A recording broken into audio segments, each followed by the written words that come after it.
Hello dear, good evening. तो dear, एक information देने जा रहा हूँ, इम्पॉर्टेंट इन्फॉर्मेशन। वो आपके लिए ज़रूरी होगा। जेएनएम थर्ड ईयर अभी जो फाइनल करके पोस्ट बीएससी का फॉर्म डाले हैं डियर, वो मैं उसके लिए बता रहा हूँ कि आपके पास समय बहुत कम है और पढ़ना बहुत ज़्यादा है।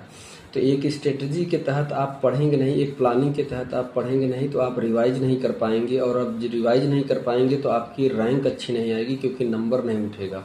ठीक है, 120 नंबर के क्वेश्चन आएंगे डियर, माइनस मार्किंग नहीं रहेगा। अगर आप प्लान करके चलते हैं तो आपको बहुत बेनिफिट होगा। तो मैं जो ये बात बताने जा रहा हूँ इसको नोट कर लीजिए। देखिए डियर, तैयार करने का क्विक रिवीजन करने का तरीका ये है। आप कोई भी अटल बिहारी वाजपेयी का, चाहे ऑनलाइन, चाहे एक 10 पेपर सेट का और 20 पेपर सेट का एक बुक ले लीजिए। जरूर मस्ट एक बुक ले लीजिए, और उस बुक को लेके आप चाहे लाइब्रेरी ज्वाइन कर लीजिए, चाहे घर पे आपको अगर इन्वायरमेंट ऐसा बन पा रहा है, आप पढ़ पा रहे हैं, तो आप वहाँ पे उस पेपर सेट को सॉल्व कीजिए, जिसमें तीनों साल के आपके GNM first year, second year और थर्ड ईयर के तीनों सिलेबस से रिलेटेड उसमें क्वेश्चन है। मैं नहीं ये कहता हूँ डियर कि उससे क्वेश्चन आपका फंसेगा ही, लेकिन ऐसा तो है नहीं कि किताब वाले ने छापा है तो उसमें ऐसा नहीं है कि जेएनएम से हटके ही दिया होगा, सिलेबस से ही दिया होगा। ऐसे क्या होगा कि बुक जब प्रॉब्लम सॉल्व करते हैं, जब क्वेश्चन पेपर सॉल्व कर रहे हैं, तो उससे आपका स्टेटस पता चलता है कि कौन सा चैप्टर और कौन सा पोर्शन मेरा वीक है और किसमें मुझे ज़्यादा ध्यान देने की ज़रूरत है। ऐसे डियर, ये एकदम फैक्ट है। ऐसे क्विक रिवीजन होगा। आपका 3 साल का सिलेबस, नहीं तो आपके पास टाइम कम है और आप यही सोच के एकदम परेशान हो जाएंगे कि 3 साल का सिलेबस कैसे मैं रिवाइज कराऊं।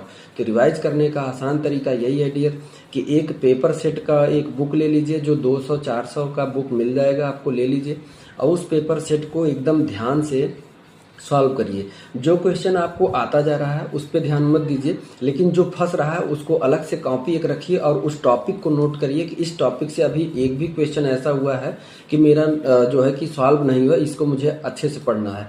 तो जो जिस टॉपिक से क्वेश्चन सॉल्व हो जा रहे हैं उसको मत देखिए, और जिससे नहीं सॉल्व हो रहे हैं तो उस टॉपिक को थियरी पढ़ डालिए। तुरंत पढ़िए, क्वेश्चन नोट करिए, बगल में एक कॉपी रख रहिए और उस पेपर को सॉल्व करते रहिए, और उसमें जो भी टॉपिक से क्वेश्चन आपका नहीं आ रहा है उस टॉपिक को तुरंत पूरा पढ़िए।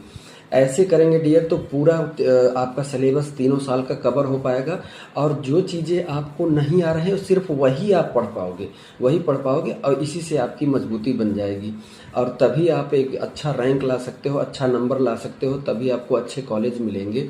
और आपको पता है कि गवर्नमेंट कॉलेज बहुत कम है। तो एक ये रणनीति अपना लीजिए, एक बुक ले लीजिए, बुक लेने के बाद उसको प्रैक्टिस करिए, लाइब्रेरी में बैठ के क्वेश्चन सॉल्व करिए, जो पोर्शन आ जा रहा है उसको छोड़ दीजिए और जो नहीं आ रहा है उसको नोट करके रिवाइज करिए। Thank you.